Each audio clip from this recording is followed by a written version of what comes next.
Hi, it's May with the Tuesday Tech Tip. This week I want to show you a little bit about organizing your inbox and your sent box in your mail program, just so that you can see what all the options are and decide what works best for you. So I'm going to open up Mail here, and first I'll show you the sent mailbox, where I have a 2-column, a subject column, and a date sent. That's really all I need to see. I know that all the emails came from me. It's good for me to be able to see who they went to. But you can look up here at View Columns and you can see all the options that you could add here. The only one that I think I might add in my sent mailbox is attachments, because sometimes I might want to look back and quickly look for an email that I sent to somebody that had a photo in it or something like that.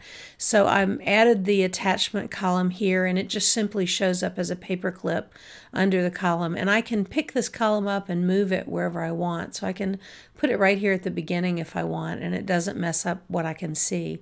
Now what I've done on the inbox is I've added a whole bunch of columns just so you can see what they all are, and obviously you would never want to have this many.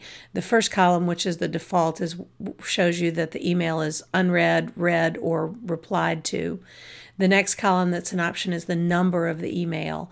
This is usually only something you would want to see if you were troubleshooting some issues with email. Don't think you'd really need it otherwise.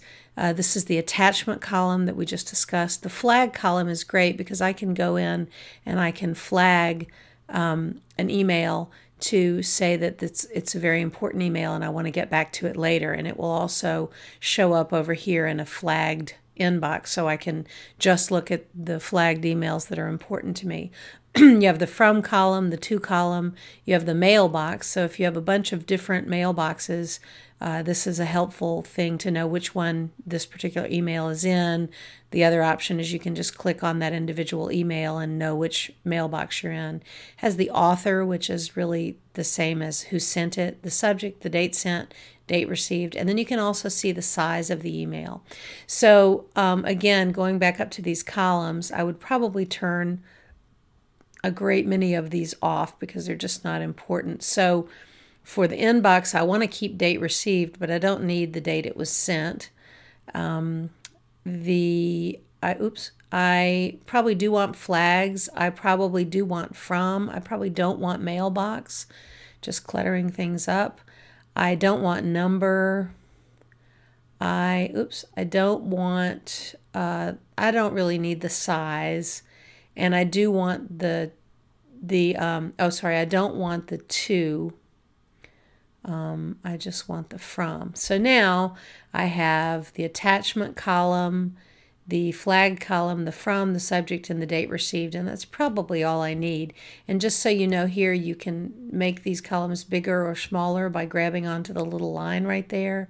You can pick them up and move them wherever you want, reorganize them in any way that makes sense to you, and resize them. And of course, as you know, you can also sort by any of these columns just by clicking on them. So this sorts all the froms, all the subjects, all the date received. I can sort all the ones that are flagged. So that is pretty much columns in Mail. I hope that was helpful, make you work smarter and faster and work better with the Mail program. Hope it was helpful. Thanks for stopping by.